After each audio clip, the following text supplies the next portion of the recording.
بسم الله الرحمن الرحیم. الحمد لله والصلاة والسلام على رسول الله وعلى آله وأصحابه اجمعین و من تبعهم بإحسان إلی یوم الدین.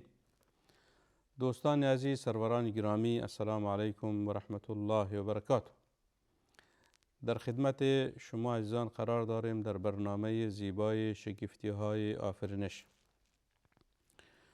پیامبر علیه السلام در حدیث مشهور می فرماید که بخاری روایت کرده است و حدیث صحیح است، فرمودند که لا تقوم الساعه حتى يقبض العلم و تكثر الزلازل و يتقارب الزمان و تظهر الفتن و يكثر الهرج و هو القتل و حتى يكثر فيكم المال فيفيض. دوستا، این حدیث نبوی یکی از همون مسائل است که پیامبر علیه السلام امتش را هشدار می دهد از رویدادهایی که در آخر الزمان رخ می دهد. این جهان حتما نقطه پایانی دارد. قسمی که نقطه آغاز دارد همچنان نقطه پایان دارد و این طبیعت آفرینش خداوند متعال هست.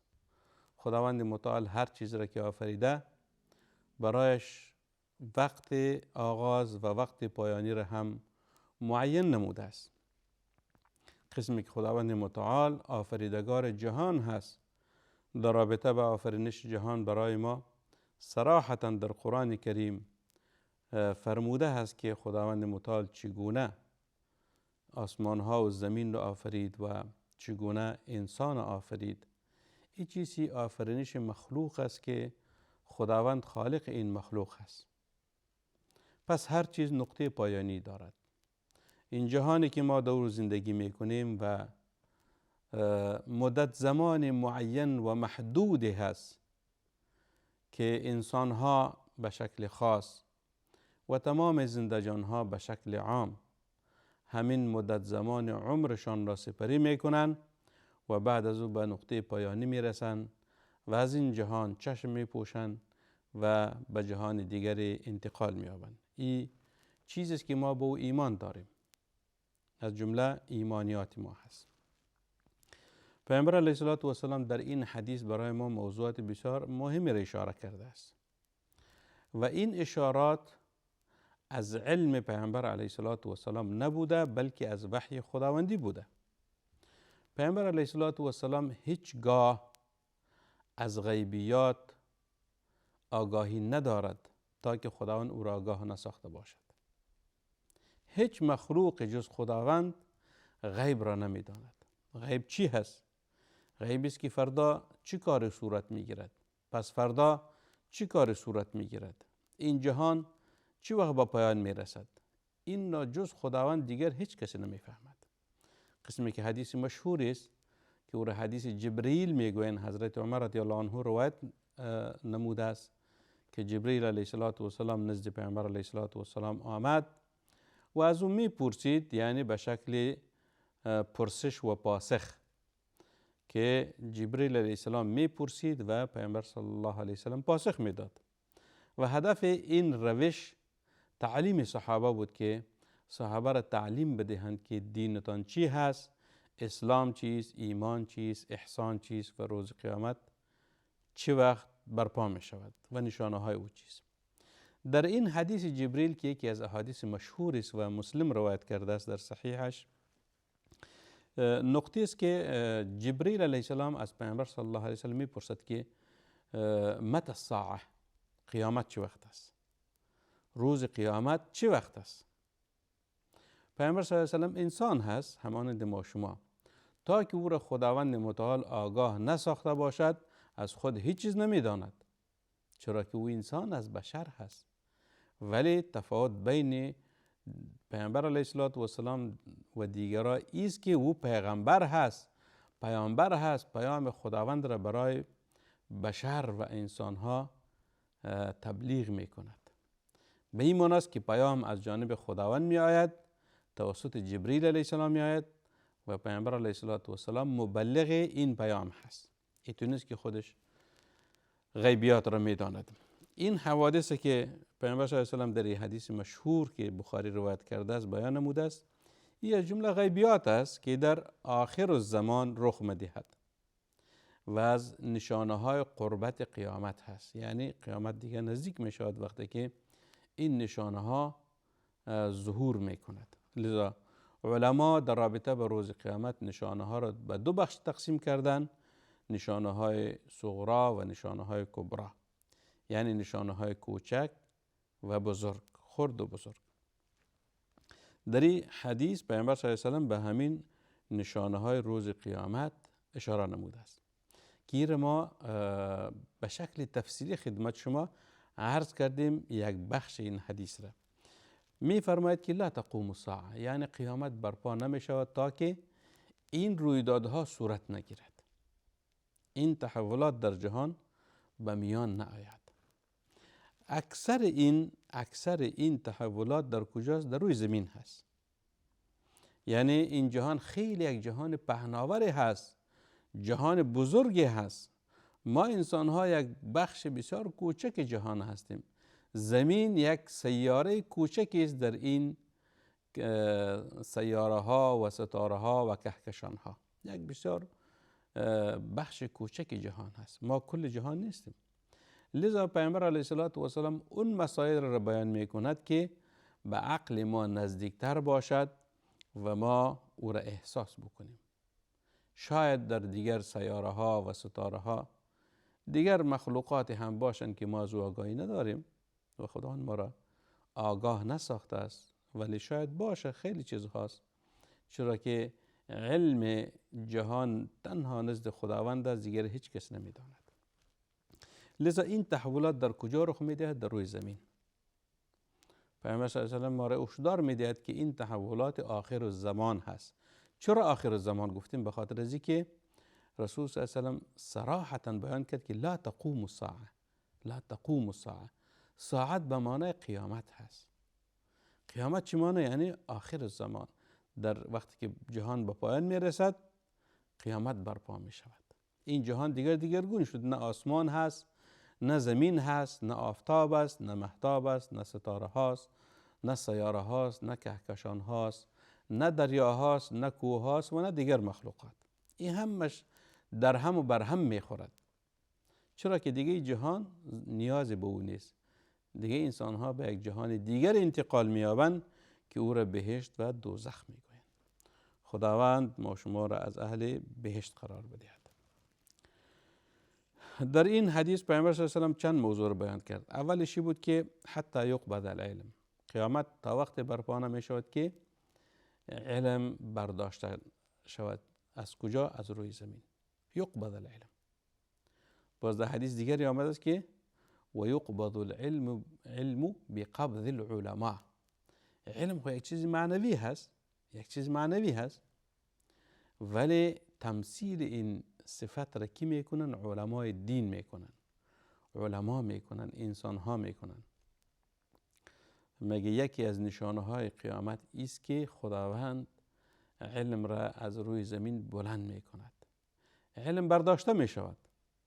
باز صحابه پرسیدن که چگونه؟ مثلا گفت که به قبض العلماء، علم به وفات علما وفات میکنن. علمای در هر عصر و زمان خداوند متعال علما را چی میکند؟ یعنی آفریده هست که این دین برای بشر و انسان ها تبلیغ بکنن. علما وارثین پیامبران هستند. پیامبران امروز با ما نیستند ولی دینشان هست. رسول صلی الله علیه و آله با ما نیست ولی دینش هست، سنتش هست، کتاب خداوند هست. و این دین کی نقل میکند؟ از یک نسل به نسل دیگری؟ علما. چرا؟ به خاطر از اینکه علما وارثین پیامبران هستند و حاملین این لوای دین خداوند هستند. این اول موضوع بود که در برنامه گذشته را به شکل تفصیلی خدمت شما عرض کردیم. دوم تحول و رویدادی که در روی زمین رخ میدهد و تکثر الزلازل، زلزله ها و زمین لرزه ها زیاد می شود. زمین لرزه ها به این معنی است که ما فعلا در روی زمین زندگی میکنیم به شکل چی؟ به شکل عادی، به شکل نرمال. زمین آرام هست، ما به شکل آرام بالای زمین زندگی میکنیم، بالای زمین آبادی میکنیم، خانه میسازیم، بلند منزل میسازیم، زندگی روزمره خود را به پیش میبریم بدون کدام ترس و لرزه. ولی زلزله یک چیز نامألوف و غیر مترقبه هست. زلزله یا زمین لرزه یک چیز غیر مترقبه است، یعنی دفعتا صورت میگیره. هیچ کس نمیداند که زلزله چه وقت صورت میگیرد. شاید امروز یعنی علما بعضی آثار این زمین لرزه ها را چی بکنن؟ توسط وسایل پیشرفته ای که انسان ها ساختن یا توسط تکنولوژی که انسان ها به او دسترسی دارن، بعض نشانه های زمین لرزه ها را بدانن، ولی حقیقت او را نمیدانند که چه وقت، در کدام ساعت، در کدام لحظه. به خاطر است که این تحول یا این رویداد یک رویداد غیر مترقبه هست. به خاطر خسارات هنگفتی را پشت سر میگذارد. خانه ها ویران می شود و انسان ها نابود می شوند و زمین یک حالتی ترس و وحشتناک بر خود می گیرد. این چیزی و تکثر الزلازل. این دوم تحول است که در آخر الزمان رخ می دهد. سوم تحولی که پیامبر صلی الله علیه و آله به اشاره کرد و یتقارب الزمان. تقارب زمان یعنی زمانها چی می شود؟ با هم نزدیک می شود. و یتقارب الزمان. این موضوع بسیار موضوع مهمی هست. موضوع تقارب الزمان که در رابطه ما در برنامه گذاشته کمی صحبت کردیم، ولی علما در رابطه تفسیرهای مختلفی دارند که این را ما مختصر یا منحصر به چی میکنیم؟ و یتقارب الزمان به معنای سرعت وقت. سرعت وقت. علما یا محدثین یا شراح حدیث، کسایی که در رابطه به این احادیث تفصیل دادن، شرح کردن این الفاظ نبوی را، اونها در رابطه به تفسیر این حدیث فرمودن که اصلا در رابطه به تقارب زمان معنای از این نیست که وقت چی می شود؟ در او تفاوت می آید. در وقت و زمان تفاوت می آید. نه خیر، وقت و زمان هم وقت و زمان هست. مثلا وقت و زمان چی را می گوید؟ این را می گوید که ما در یک شبانه روز چند ساعت داریم؟ 24 ساعت داریم. 24 ساعت در تمام جهان که شما برین مدت زمان شبانه روز 24 ساعت است، با تفاوت‌های شب و روز. مثلا در بعض جاها شب طولانی می باشد، در بعض جاها روز طولانی می باشد. در زمستان شب طولانی است، در تابستان روز طولانی است. این تفاوت‌های چیست؟ تفاوت‌های شب و روز هست. اما از نگاه وقت هر دو چی می شود؟ 24 ساعت است شبانه روز. یعنی یک روز و یک شب چند ساعت است؟ 24 ساعت است. اینطور نمیشه که این مدت زمان طولانی می شود به این معنی است که 25 ساعت می شود. نه خیر. و یا کوتاه می شود، اینطور نیست که 23 ساعت یا 22 ساعت می شود یا 20 ساعت می شود. نه خیر. وقت هم وقت است.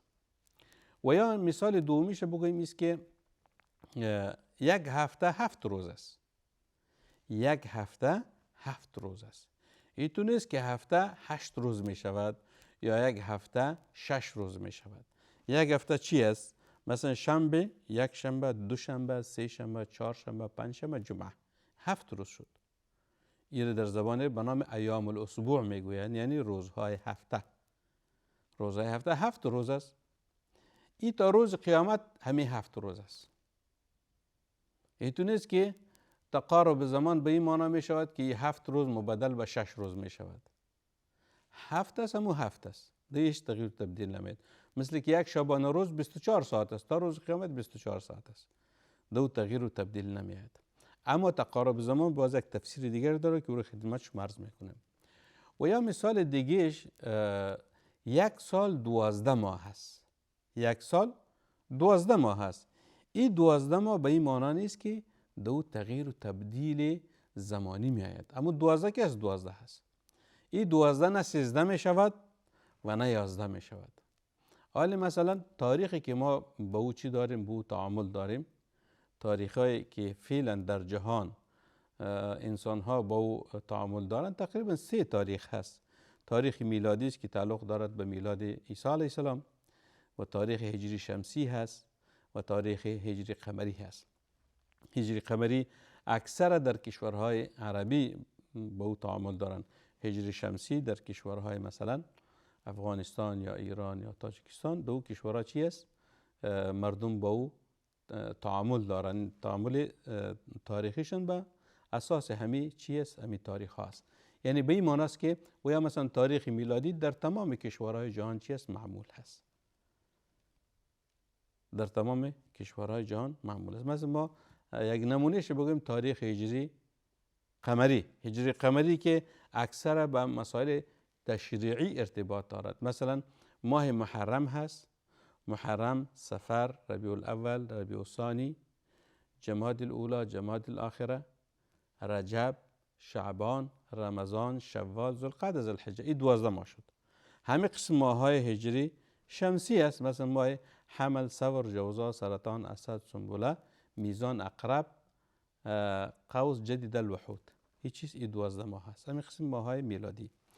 به این معنی است که این 12 ماه تا روز قیامت دو تغییر و تبدیل نمی‌آید. نه 13 می شود و نه 11 می شود. همین 12 که از 12 هست. این ماه‌های چیست؟ ماه‌های سال هست. ولی تقارب زمان یک تفسیری دیگه داره که او رو خدمت شما عرض میکنم. پس هدف ما چیست دوستان؟ هدف ایست که پیامبر صلی الله علیه و سلم فرمود که تقارب الزمان. تقارب زمان او یک معنای دیگه رو میدهد که این از نشانهای قیامت هست. وقت همو وقت است. وقت همو وقت است که در زمان پیامبر صلی الله علیه و سلم بود و فعلا هم هست.